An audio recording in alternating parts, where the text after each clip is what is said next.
Dans la page entretien de cette édition, nous recevons le directeur général de l'École nationale de santé publique, professeur Edgar Awangré. Bonjour, professeur. Bonjour, madame. Et bienvenue. Merci. Vous êtes avec nous pour parler des journées portes ouvertes de l'École nationale de santé publique prévues pour les 6 et 7 avril. À quoi répond cette activité? Était-ce une nécessité? C'est une activité qui revêt une importance capitale à notre niveau parce que l'École nationale de santé publique existe depuis 1977 et ça fait maintenant 46 ans. Et jusqu'à ce jour, aucune activité de ce genre n'a été menée. Donc nous avons jugé en tout cas nécessaire d'organiser ces journées portes ouvertes afin que le public, nos partenaires et surtout notre ministère de tutelle qui nous soutient beaucoup puissent quand même être entré en...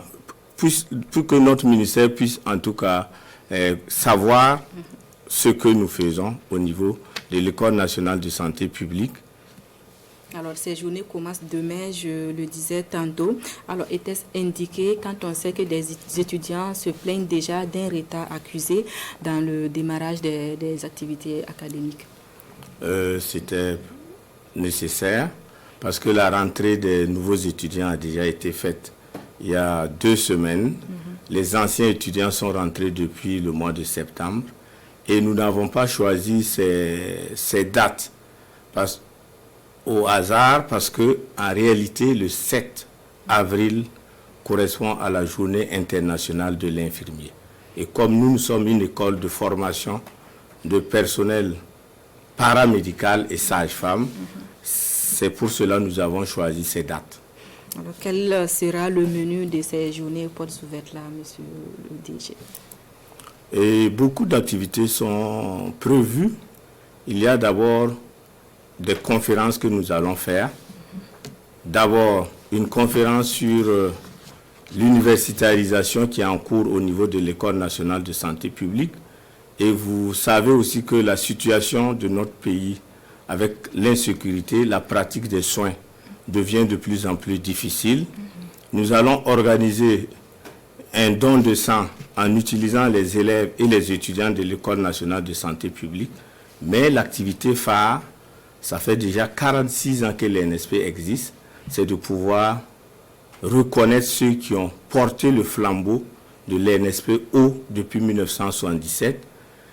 Ça veut dire nos devanciers et nous allons profiter pour distinguer nos meilleurs agents par des décorations. Alors, professeur, est-ce qu'on peut dire que tout est rentré dans l'ordre à l'NSP qui a connu un certain temps des remous? Et nous pouvons dire que tout est rentré dans l'ordre, ce n'est pas juste, mais ce que nous pouvons dire, la situation est beaucoup plus comprise parce qu'en réalité, il s'est agi d'une incompréhension par une communication qui n'a pas été adéquate. Sinon, en réalité, c'est l'application du système LMD au niveau de l'École nationale de santé publique comme recommandé par l'Organisation ouest-africaine de santé. Nous avons déjà entrepris toutes les réformes et nous avons déjà signé les conventions avec l'Université Joseph Kizerbo.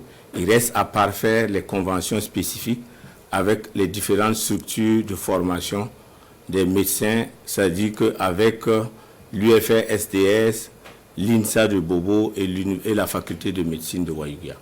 Merci, professeur, pour toutes ces informations. Je rappelle que vous étiez là pour parler des journées portes ouvertes de l'NSP qui s'ouvrent demain 6 avril.